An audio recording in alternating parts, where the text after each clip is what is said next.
Hello friends, welcome back to my channel economics with Deepti. आज का हमारा टॉपिक ऑफ डिस्कशन है डंपिंग।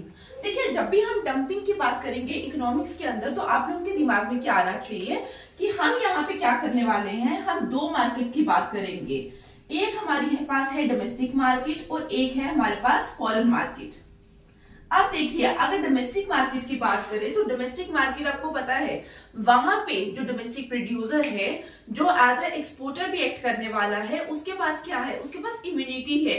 उसको किसी भी तरीके का ट्रेड बैरियर नहीं फेस करना पड़ रहा, उसको किसी भी तरीके की बहुत ह्यूज ट्रांसपोर्टेशन कॉस्ट नहीं पड़ रही। तो कहने का मतलब है कि उसके पास क्या है, उसके पास इम्यूनिटी है। इम्यूनिटी किससे है? ट्रेड बैरियर से, साथ में ट्रांसपोर्टेशन कॉस्ट से भी उसके पास क्या है, इम्यूनिटी है।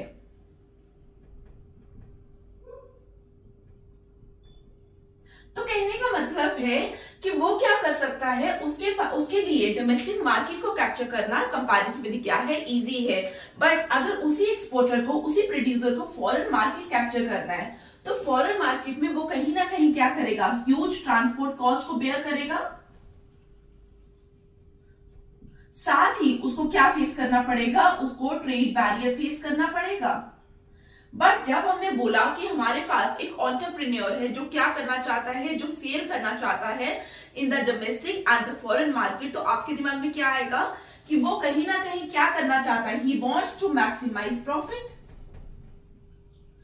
अगर हम बोल रहे हैं कि वो प्रॉफिट को मैक्सिमाइज करना चाह रहा है तो वो कहीं ना कहीं क्या करेगा, वो डोमेस्टिक मार्केट को भी कैप्चर करना चाहेगा और वो फॉरेन मार्केट को भी कैप्चर करना चाहेगा।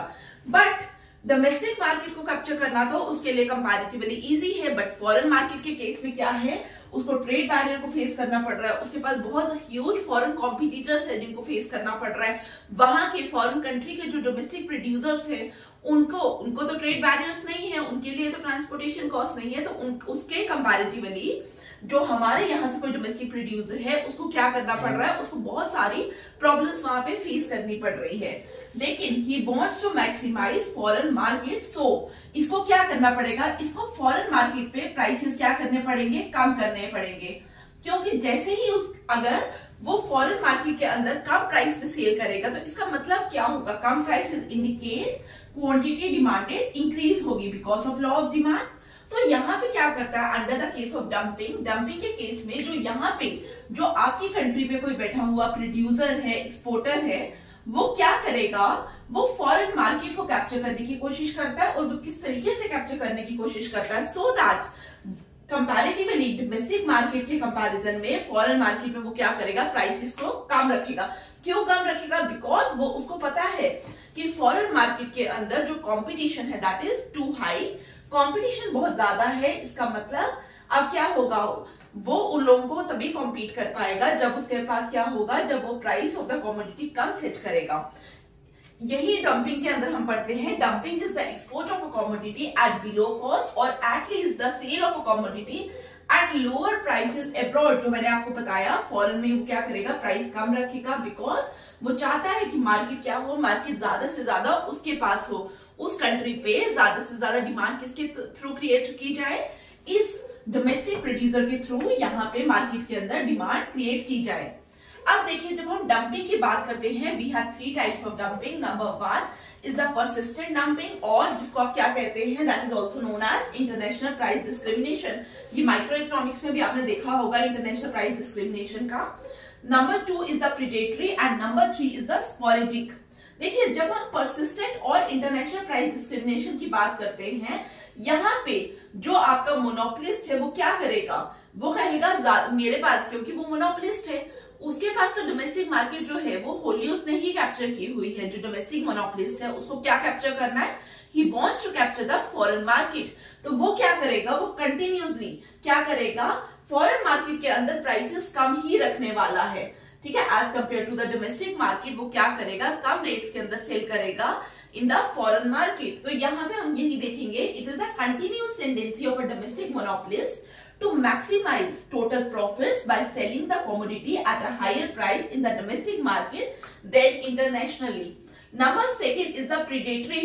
Predatory को याद रखना, this is an illegal form of dumping. तो predatory में क्या होता है, जो हमारा डोमेस्टिक प्रोड्यूसर है उसको क्या करना है, उसको कैप्चर करना है फॉरेन मार्केट को। और फॉरेन मार्केट को जब भी कैप्चर करने की बात आएगी तो आपको क्या याद रखना है कि प्राइसेस क्या करने हैं, उसको कम करने हैं। बट जैसे मैंने आपको बताया अंडर द परसिस्टेंट और इंटरनेशनल प्राइस डिस्क्रिमिनेशन, ये क्या है, यहाँ पे कंटिन्यूसली वो क्या कर रहा है, प्राइसेस कम रख रहा है। तो लेकिन जब हम प्रीडेटरी की बात करेंगे, यहाँ पे क्या करेगा, कोई डोमेस्टिक प्रोड्यूसर है XY, वो क्या करेगा, वो फॉरेन मार्केट के अंदर तब तक प्राइसेस कम करेगा जब तक वो क्या ना कर पाए, जब तक वो फॉरेन प्रोड्यूसर्स को, जो कॉम्पिटिटर्स हैं उसके, उनको इलिमिनेट कर दे मार्केट से। जैसे ही फॉरेन कॉम्पिटिटर्स इलिमिनेट हो जाएंगे मार्केट से, वो क्या करेगा, वो प्राइसेस रेज करेगा। तो अल्टीमेटली उसने क्या किया, उसने कॉम्पिटिटर्स को इलिमिनेट कर दिया। उसने यहाँ पे सिर्फ शॉर्ट टर्म बेनिफिट दिया कंज्यूमर्स को, बट लॉन्ग टर्म में क्या होगा, लॉन्ग टर्म में यहाँ पे प्राइसेस राइज होंगे जो इकोनॉमी के लिए, वहां पे अगर फॉरेन कंपटीशन की बात करो, फॉरेन मार्केट की बात करो, अगर तो प्राइसेस कम हो रहे थे, हम कहेंगे कंज्यूमर्स बेनिफिट हो रहे थे। बट जैसे ही हमने बोला कि प्राइसेस फिर से क्या बढ़ेंगे, बढ़ना स्टार्ट हो जाएंगे।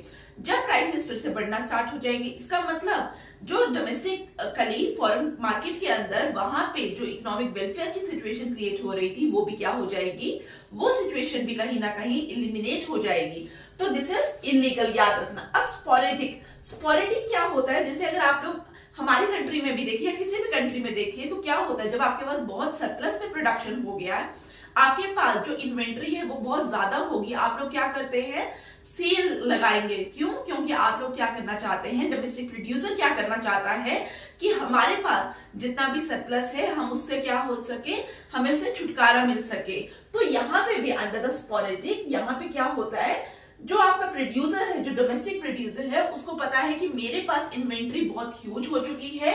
इन्वेंट्री ह्यूज होने का मतलब है कि मेरे पास जो सरप्लस है, मैं क्या चाहता हूं, I want to unload that surplus. तो यहाँ पे हम इसी की बात करते हैं, it is the occasional sale of a commodity at below cost और at a lower price abroad than domestically in order to unload surplus. तो हमने क्या देखा, हमने देखा परसिस्टेंट, हमने देखा प्रीडेटरी एंड हमने देखा स्पोरेडिक डंपिंग के बारे में। तो आई होप आज का लेक्चर आपको वैल्यूएबल लगा हो। अगर आज के लेक्चर में आपको फिर भी कोई इशू है तो प्लीज कमेंट बॉक्स में मेंशन करिए। Thank you for watching.